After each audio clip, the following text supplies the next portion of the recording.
My name is Devin Williams, and this is my photography channel. Let's talk about shutter speed. Let's do this.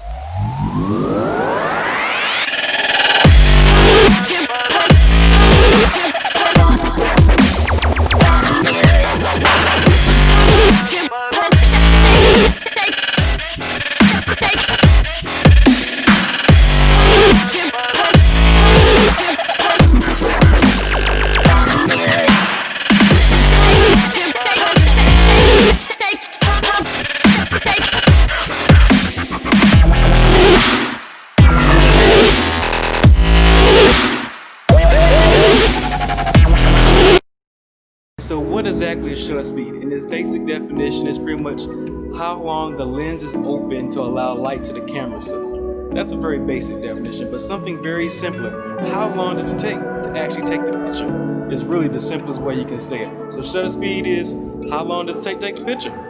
Okay, so first, a slower shutter speed means the shutter stays open longer, which allows more light to come into the camera, which means there's more chances for motion blur if you have a moving object.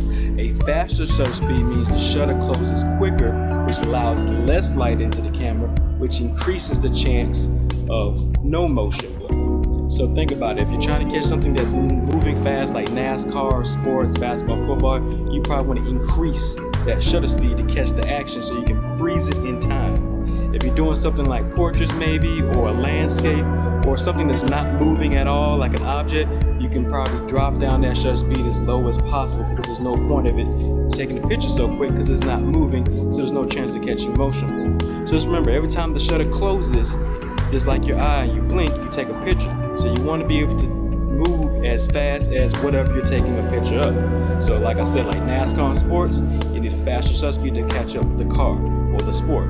If you're taking something like landscape, mountains ain't moving, so you don't need to go fast shutter speed. You can keep it slow and you can adjust everything else. That's pretty much how you keep it simple with shutter speed. So now that I went over it, now look at this diagram that I'm about to show you. Can't remember exactly what it's called, but we all had this as we was playing with kids. So as the wind blows, it moves faster and faster.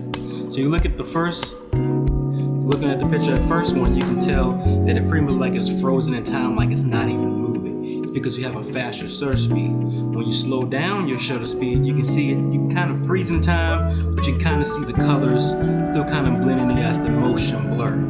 Then you look at the last picture, you can see it just looks like a big blur because you probably have a slow shutter speed and you're not able to keep up with it. So like I said, look at the first one, you have a faster shutter speed, you're able to freeze it in time. The one in the middle is it's not as fast, but it's still not as slow. It's able to catch it a little bit, but it has a little bit of motion blur, and that may be something you're looking for. And then you got the last one, it's pretty much a very low shutter speed, and it can't keep up, so you have all that motion blur. So that's pretty much a diagram just to kind of explain it in real world, so you kind of know the difference of what you're doing when you go to real world execute it. Again, shutter speed, something's moving quick, you want to have a faster shutter speed. Something that's not moving at all or very slow, you want to have a slower shutter speed. Just think about it, no matter what you're doing, you're gonna have to adjust for different reasons of why you want a faster or slower shutter speed depending on the type of picture you're taking and the type of picture you want. But this is just the basics.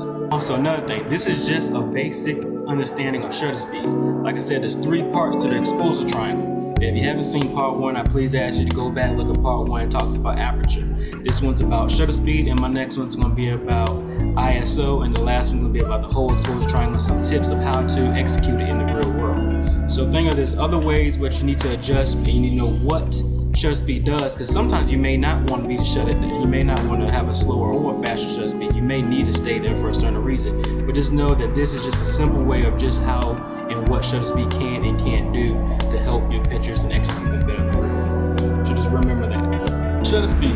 You're trying to catch something fast, crank up the shutter speed. Something's not moving like landscape, you can bring that shutter speed down. Again, thank you for your time. If this is a video that you like, please subscribe, like, ring that bell. I have videos every Sunday at 12 noon Central Standard Time. If this is your first time, please go back to my other videos because this is a 4-part series. If this is something you like, please put in the comments saying I like your videos. If you have an idea of something in photography you want me to break down, please put that in the comments. Again, I thank everybody for your support. My name is Devin Williams. This is my channel.